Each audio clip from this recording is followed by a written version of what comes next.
दोस्तों 2 दिन के बाद ईद आने वाली है, इसलिए सबसे पहले तो आप सभी को एडवांस में ईद की बहुत बहुत मुबारकबाद। आपका दिल करे तो आप भी हमें कमेंट बॉक्स में ईद की मुबारकबाद दे सकते हैं। आज के इस वीडियो में हम आपको ईद के मौके पर 2 ऐसे वाक़ये बताने वाले हैं जिनको सुनकर आपकी आंखों में आंसू आ जाएंगे और यकीनन आप लोग कुछ सोचने पर मजबूर हो जाओगे। इसलिए आज का हमारा यह वीडियो आप सभी के लिए बहुत खास है। आप इसको आखिर तक ज़रूर देखें और मेहरबानी करके शेयर भी कर दें ताकि ईद से पहले पहले यह वीडियो और भी लोगों के पास में पहुँच जाए। तो चलिए दोस्तों शुरू करते हैं। ईद से 2 दिन पहले की बात है। किसी शहर में मियाँ बीवी ईद की खरीदारी करने बाजार जा रहे हैं। बड़ी जल्दी में हैं, इसलिए शौहर ने बीवी से कहा कि जल्दी करो, मेरे पास वक्त नहीं है, जल्दी तैयार होकर बाहर आ जाओ। इतना कहकर शौहर अपने कमरे से बाहर निकल आया। तभी घर के चौक में बैठी अम्मी पर उसकी नजर पड़ गई। वो कुछ सोचता हुआ वापस अपने कमरे में गया और जाकर अपनी बीवी से बोला, बेगम क्या तुमने अम्मी से भी पूछा है कि उनको ईद पर क्या चाहिए? तो इस पर बीवी बोली कि उससे क्या पूछना है, अब उसको क्या चाहिए होगा इस उम्र में, 2 वक्त की रोटी और 2 जोड़ी कपड़े, इसमें उसको पूछने वाली क्या बात है। इस पर शौहर ने कहा कि यह बात नहीं है, अम्मी पहली बार ईद के मौके पर हमारे घर आई है, वरना वो तो हर बार गांव में अकेली ही रहती है, और नहीं तो कम से कम उसका दिल रखने के लिए ही उसको पूछ लो। यह सुनकर बीवी को गुस्सा आ गया। वो कहने लगी, अगर अम्मी पर इतना ही ज्यादा प्यार उमड़ रहा है तो तुम खुद ही जाकर पूछ लो। फिर बीवी अपने कंधे पर अपना हैंडबैग लटकाते हुए तेजी से अपने कमरे से बाहर निकल गई। फिर शौहर अपनी अम्मी के पास जाकर बोला, अम्मी हम लोग ईद की खरीदारी करने के लिए बाजार जा रहे हैं, अगर आपको भी कुछ चाहिए हो तो हमें बता दो। इस पर अम्मी कहने लगी, नहीं बेटा मुझे तो कुछ नहीं चाहिए, मुझे भला इस उम्र में क्या चाहिए होगा। तो इस पर बेटा फिर कहने लगा, नहीं माँ कुछ चीज तो मंगा लो, ईद पर पहली बार तुम हमारे घर आई हो। जब बेटे ने बार बार कहा तो फिर बूढ़ी माँ कहने लगी कि ठीक है बेटा, अगर तुम जिद ही कर रहे हो तो मैं तुम्हें लिख कर दे देती हूँ, क्योंकि तुम्हें और बहू को बहुत सारी खरीदारी करनी है, इसलिए तुम लोग भूल जाओगे। यह कहकर फिर अम्मी अपने कमरे में चली गई और कुछ देर के बाद में वो बाहर आई और एक लिस्ट अपने बेटे के हाथ में थमा दी। फिर मियाँ बीवी दोनों गाड़ी में बैठे और बाजार की तरफ चल दिए। गाड़ी में बैठते हुए शौहर ने कहा कि मैंने कहा था ना कि अम्मी को भी पूछ लो, उसको भी कुछ चीज चाहिए होगी, बस वो हमसे बोल नहीं रही थी। यह देखो उनके सामान की लिस्ट, अब पता नहीं इसमें उन्होंने क्या क्या लिखा होगा। इस पर बीवी कहने लगी, ठीक है लेकिन पहले मैं अपनी ज़रूरत का सामान खरीदूंगी, पहले हम अपना सामान लेंगे, फिर तुम अपनी अम्मी के सामान की लिस्ट को देखते रहना। इतने में बाजार आ गया। गाड़ी को पार्क किया और दोनों नीचे उतर गए और बाजार जाकर खरीदारी करने लगे। पूरी खरीदारी करने के बाद में बीवी बोली, अब मैं तो बहुत थक चुकी हूँ, मैं तो कार के अंदर एसी चालू करके बैठ जाती हूँ, आप अपनी अम्मी का सामान खरीदते रहो। इसके बाद शौहर ने अपनी जेब से अम्मी की लिखी लिस्ट निकाली और कहने लगा कि देखो तो सही अम्मी ने ईद पर क्या क्या सामान मंगवाया है। जैसे ही शौहर ने अम्मी की लिखी पर्ची निकाली, उसको देखकर बीवी कहने लगी, बाप रे बाप, इतनी बड़ी लिस्ट, पता नहीं बुढ़िया ने क्या क्या मंगवाया होगा, जरूर अपने गाँव वाले छोटे बेटे के लिए सामान लिख दिया होगा। उस पर्ची को देखकर बीवी अपने शौहर से कहने लगी, और बनो अलादीन, आप करते रहो अपनी अम्मी की ख्वाहिशों को पूरा। यह कहकर बीवी अपने शौहर को गुस्से भरी नजरों से देखने लगी। फिर आसिफ माँ की लिखी पर्ची को पढ़ने लगा। पर्ची को पढ़ते पढ़ते आसिफ की आंखों में आंसू आ गए। पर्ची को पकड़े हुए आसिफ के हाथ सूखे पत्तों की तरह हिलने लगे, उसका पूरा जिस्म कांपने लगा।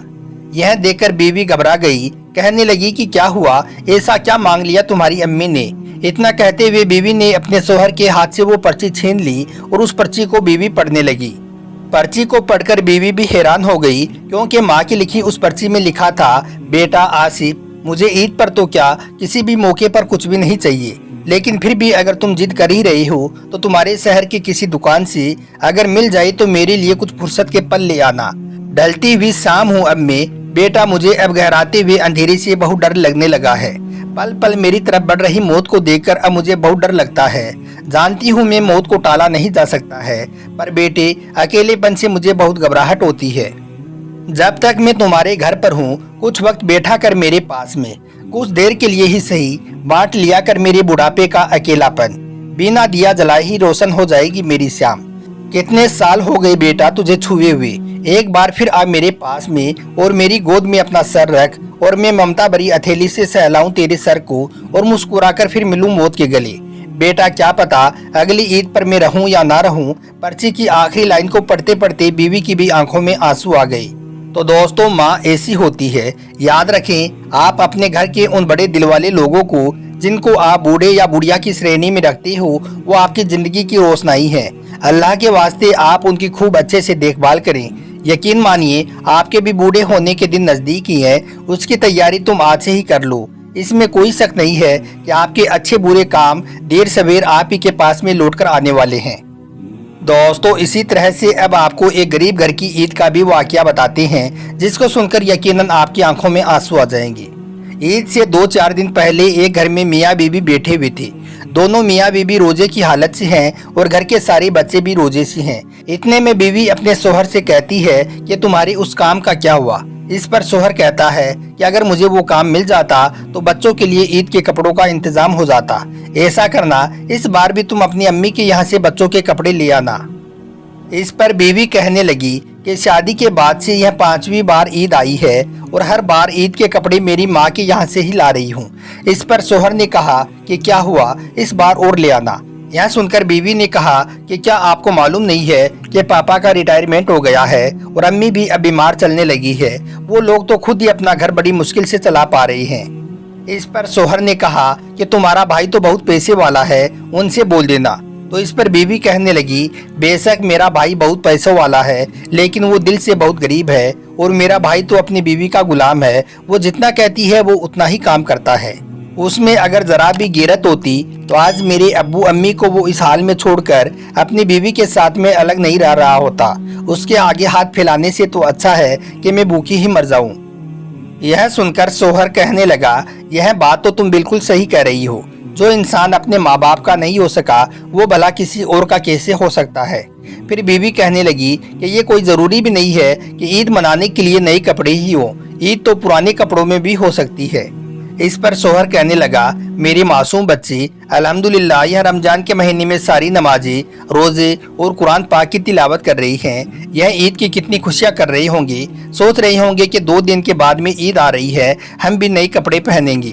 बेगम, मेरा दिल नहीं मानता कि मैं इनको पुराने कपड़ों में ईद की नमाज पढ़ाने के लिए ले जाऊं। छोड़ो, मैं अपना मोबाइल बेच देता हूं और बच्चों के लिए ईद के कपड़े खरीद लाता हूं, और जब मेरा जॉब लग जाएगा तो फिर कोई नया मोबाइल खरीद लेंगे।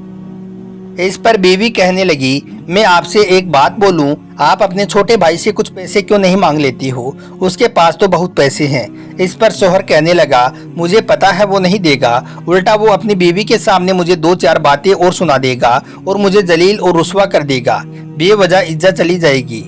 दोनों मियाँ बीवी रोजे से हैं। दोनों ने एक दूसरे को बेबसी की नजरों से देखा और दोनों की आंखों में आंसू आ गई। तो प्यारे दोस्तों, कुछ ही दिनों के बाद में ईद आने वाली है, इसलिए आप अपने आसपास में ऐसे गरीब बच्चों को जरूर देखें जिनके पास में पहनने को कपड़े नहीं है या खाने को खाना नहीं है। आप ऐसे गरीब बच्चों की जरूर मदद करें, क्योंकि हमारे आसपास में कुछ ऐसे लोग भी होते हैं जो किसी के आगे अपना हाथ फैलाना नहीं चाहते हैं, लेकिन असल में वो जरूरतमंद होते हैं। आप ऐसे गरीब लोगों की तलाश करें और ईद के मौके पर उनकी मदद करें। अल्लाह ताला आपको इसका बेहतर जज़ा देगा।